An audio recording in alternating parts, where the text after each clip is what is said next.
हनुमान जी की ये वीडियो देखने के बाद तुम्हारे भी दिमाग में क्लियर हो जाएगा कि क्यों उन्हें संकट मोचन हनुमान कहते हैं। तो उम्मीद करता हूँ आप सब तैयार होंगे, क्योंकि आज के इस सफर का आरंभ हम 8000 वर्ष पीछे जाकर करने वाले। आज से लगभग 8000 वर्ष पहले जब श्री राम की वानर सेना और रावण के राक्षसों के बीच में भयंकर युद्ध चल रहा था, तब रावण हार की कगार पर पहुंच गया था। उसके सारे ही वीर योद्धा हनुमान जी, अंगद जी और लक्ष्मण जी के हाथ मारे गए थे। तब रावण समझ चुका था कि वानर सेना को हल्के में लेना उसकी सबसे बड़ी भूल हो गई। फिर तमाम वीर योद्धाओं को खो देने के बाद उसने अपने छोटे भाई कुंभकर्ण को याद किया। उस समय कुंभकर्ण अपने गहरे निद्रा में डूबा हुआ था, क्योंकि जिस समय वह ब्रह्मा जी की तपस्या कर रहा था, तब वह तपस्या पूर्ण होने पर वह ब्रह्मा जी से इंद्रासन मांगने की जगह गलती से निंद्रान मांग बैठता है, जिसके बाद ब्रह्मा जी ने उसे खुशी खुशी वर्ष में 6 महीने सोने का वरदान दे दिया। दरअसल ब्रह्मा जी से वरदान मांगते वक्त देवी सरस्वती ने कुंभकर्ण का दिमाग हर लिया था, जिस कारण वो ये गलती कर बैठा था। इसके अलावा कुंभकर्ण को भगवान शिव और ब्रह्मा जी के तमाम सिद्धियां और वरदान प्राप्त थे। वह एक बेहद शक्तिशाली योद्धा था, जिसने कई देवताओं को पहले भी युद्ध में परास्त किया था।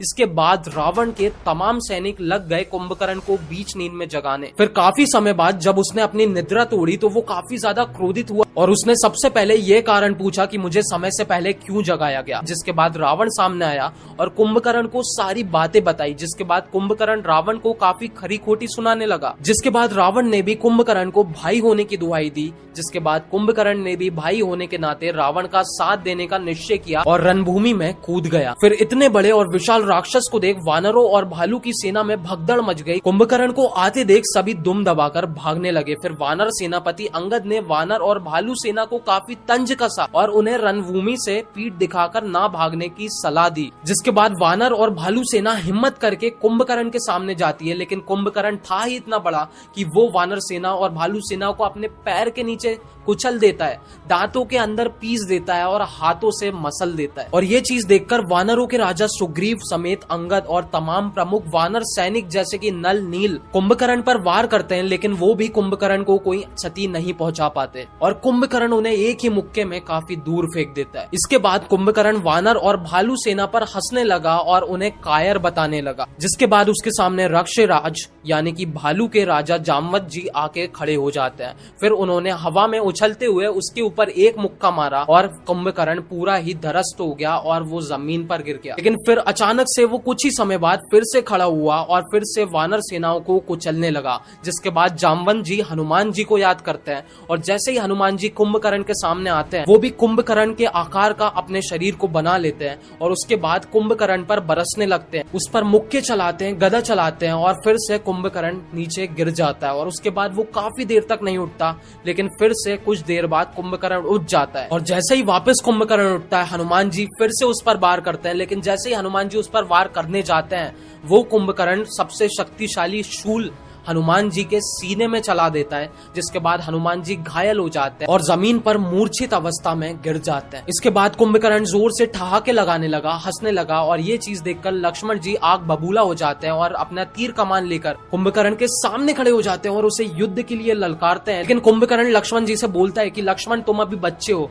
मैं तुमसे युद्ध करके अपना समय बर्बाद नहीं करना चाहता। तुम अपने भाई को बुलाओ, मैं उसके साथ ही युद्ध करूंगा और उसका ही अंत करूंगा। ये चीज सुनकर लक्ष्मण जी बहुत ही ज्यादा क्रोधित हो जाते हैं और उसके ऊपर तीरों की बरसात करने लगते हैं। और यहाँ भी लक्ष्मण जी के चलाए हुए तीरों का कुंभकर्ण पर कोई असर नहीं हो रहा था और कुंभकर्ण लक्ष्मण जी और राम जी का मजाक उड़ा रहा था। जिसके बाद हनुमान जी फिर से क्रोधित हो जाते हैं और शूल जो उनके सीने में फंसा हुआ था, उस शूल को निकालते हैं और तोड़ते हैं और फिर से खड़े हो जाते हैं कुंभकर्ण को मारने के लिए। लेकिन जैसे ही वो आगे बढ़ने वाले होते हैं, राम जी उन्हें रोक लेते हैं और बोलते हैं कि हनुमान, अब तुम आराम करो, अब इससे मैं निपटूंगा। दरअसल हनुमान जी या किसी भी बड़े योद्धा के प्रहार से कुंभकर्ण सिर्फ मूर्छित हो सकता था, मर नहीं सकता था, क्योंकि कुंभकर्ण पिछले जन्म में सत्युग काल में हिरण्याक्ष था, जिसका वध श्री विष्णु के तीसरे अवतार वराह अवतार ने किया था। और ठीक इसी प्रकार उसके दूसरे जन्म में भी उसका वध श्री विष्णु अवतार के हाथों ही होना निश्चित था।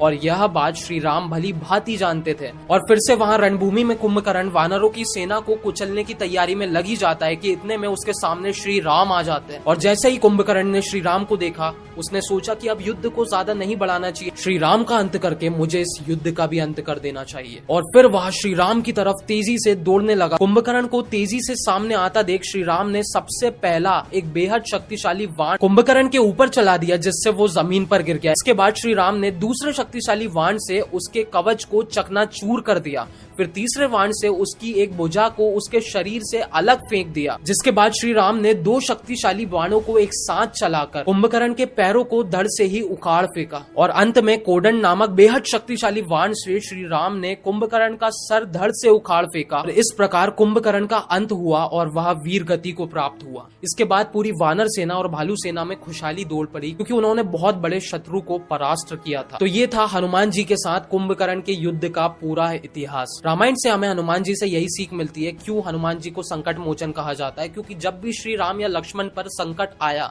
या वानर सेना पर संकट आया, भालू सेना पर संकट आया, सबसे पहले हनुमान जी आगे जाकर खड़े होते हैं और जो भी असुर सामने होता है उसको परास्त करते हैं। साथ ही साथ जब लक्ष्मण पर मेघनाथ ने बाण चलाया था, तो सबसे पहले पर्वत भी हनुमान जी ही लेकर आए थे और लक्ष्मण जी की जान बचाई थी। तब भगवान श्री राम ने हनुमान जी को संकट मोचन नाम दिया था। आशा करता हूँ ये वीडियो आपको पसंद आई होगी। अगर आई है तो लाइक और सब्सक्राइब कर दो और सनातन धर्म को बढ़ावा देने में मेरा साथ दो। जय श्री राम, जय हनुमान।